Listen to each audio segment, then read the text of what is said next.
Pete Nakos, Sipple, came out with a really, really fascinating list of who are the biggest spenders in college football. And this wasn't his opinion. They surveyed 17 stakeholders across college football, including head coaches, administrators, general managers, collectives, and agents, to get the answer. And Texas comes in at number one. It's a little different. The discussion's a little different than it was last year, right? A little bit. Because the front loading with the rev share. Rev share, yeah, it's like rev share plus NIL now. So Texas, so this was wouldn't you say this is a very difficult undertaking that Pete Nakos did? So Texas spends roughly $25 million is the number they have to work with. I don't believe that. Well, Steve Sarkisian shot down the report about the $40 million, and on the record, Sarkisian said they're working with roughly $25 million. This was in Pete Nakos' story. I just think he lowballed it. But, I mean, I'm not – listen, Pete can't. You can't get these numbers. But, yeah, you're right. Sources say all across Power 4 that Sarkisian's lowballing that number. Yeah, I don't believe that $25 million. Now, I don't believe 40, so somewhere between 25 and 40. If he's that adamant that they didn't send 40, I believe him. I don't believe him on 25 million. Yeah, and an anonymous GM said, "Look, Arch Manning's making $1 million, Anthony Hill's making $1 million, Colin Simmons is making at least $1 million, Ryan Wingo's probably around there, etc." And I think honestly, you could say the same about Nebraska on a lot of key guys. Though, as far as Del Raiola's making over $1 million. Yep. Elijah Pritchett. Yep. Williams Winery. A few guys. I mean, Rocco Spindler's got to be close. McCullough, Dane Key. I mean, not $1 million in some cases, but they're paying those guys a lot of money. But Texas Tech, number 2. No surprise on Texas. Texas Tech, you've heard a lot about because of Cody Campbell. Their roster is set to be north of $28 million. Okay, $28 million. Okay. Ohio State, Ohio State will spend between $30 and $35 million in the fall. So why are they 3 and Texas Tech 2? I don't know. Indefinite numbers is what we're talking about. The Wall Street Journal, as Pete points out, previously reported Ohio State will spend between $30 million and $35 million. Sources have indicated to On3 that the Buckeyes will be north of $35 million. So I guess he's saying that Texas Tech is spending more than what anybody really knows, right? Well, because of the one oil booster. Cody Campbell. Oregon, no surprise at 4, right? A&M at 5. No surprise there. Now, stop there, though. A&M, can you imagine the pressure on A&M when they see Texas is spending that money? Because that rivalry is as hot as anything I've ever seen. Texas A&M. There's a ton of pressure on A&M to spend. They have the money. But do they have a Cody Campbell, or do they have to rely on about 10 people to do that? They got him. They got is it easier, though? They got a lot more than 10. Is it easier, though, to have a Phil Knight, Cody Campbell setup, or one where you have about 20 chefs in the kitchen? I don't know. Where you have a lot of people with opinions and voices on the money? I think you answered the question. I think it's probably easier to have a core group with one big voice. But what do I know? So Miami at 5, but a lot of it is focused on Carson Beck. Okay, so think about Miami just in its own little prism. The quarterback Carson Beck is set to make $4 million. One player, $4 million. One player. So they're spending a ton of money because, I mean, he also adds that sources have said Beck can make up to $6 million with incentives. So they're paying guys.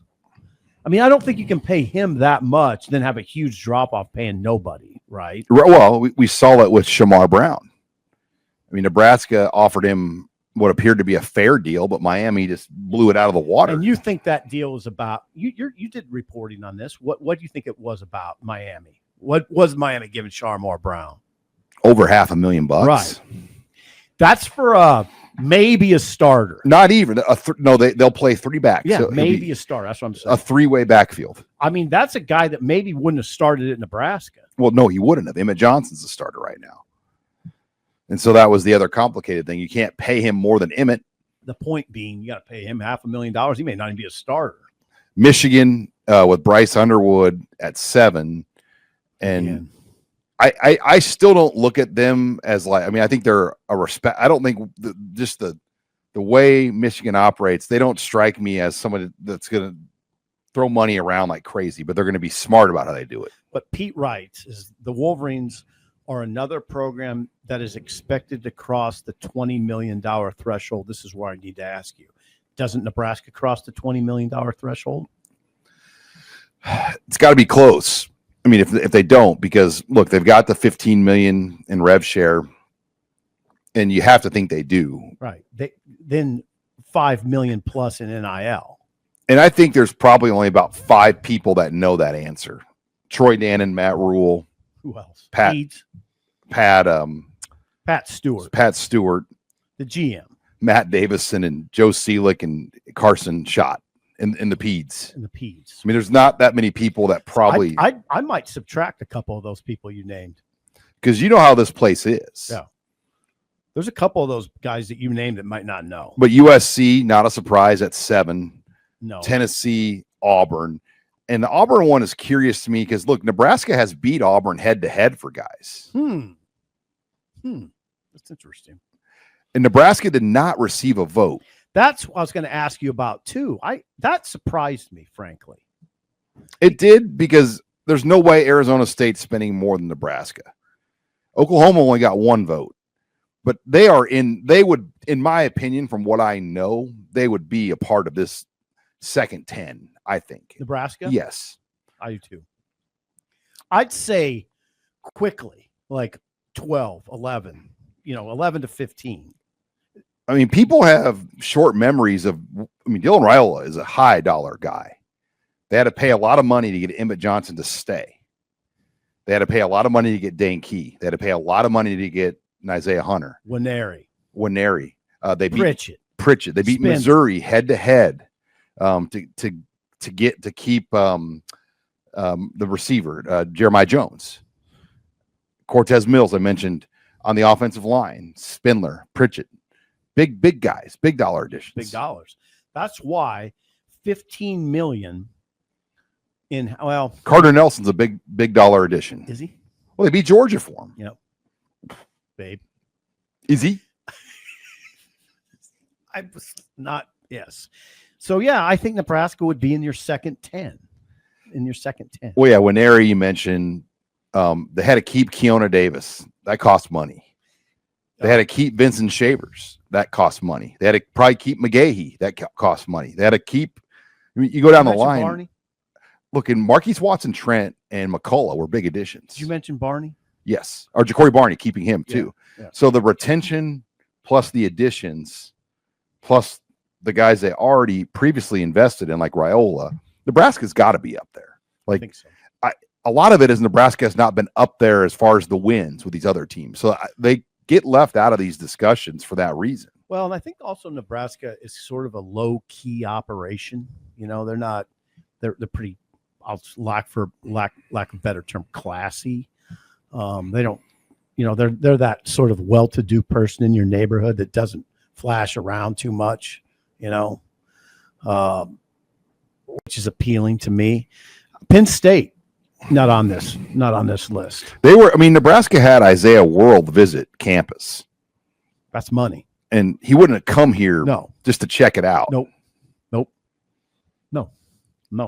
But they weren't far off on World, probably financially. I think what separates like the Oregons or say the Texas Techs, those type of teams, is they don't really have a budget. They're whoever's paying it's like, we'll just pay whatever you need. But is that sustainable is the question. It's a good question, and I don't know. Stock market's doing well. I mean, if you just take it, if it's Phil Knight, it's probably unlimited money. The market's doing well for a lot of people right now, so you figure like for some of these guys, they're making a lot of money anyway. So like pretty easy to. I don't know that Cody Campbell of the Texas Tech Boosters he can't be in the Phil Knight category. He's a billionaire, but the Peds are billionaires. Yeah. Again, the Peds aren't going to like flashing around though. No, like very classy. they're not going to be involved in going like Cody Campbell went to Big 12 media days. What would happen if Nebraska didn't have the Peds? Well, Dannon said it on Big Red Wrap Up because we would have been on our knees because I'm not sure we would have been able to get back up. Those Dannon's words on Big Red Wrap Up. Really? Well, who's paying that? I don't know. I don't know. But they recognize the bigger picture that if this football team is competitive, the volleyball team and plays at a higher level, it's good for the whole state. No doubt. We need to see it. I want to see it again. I want to live to see it again.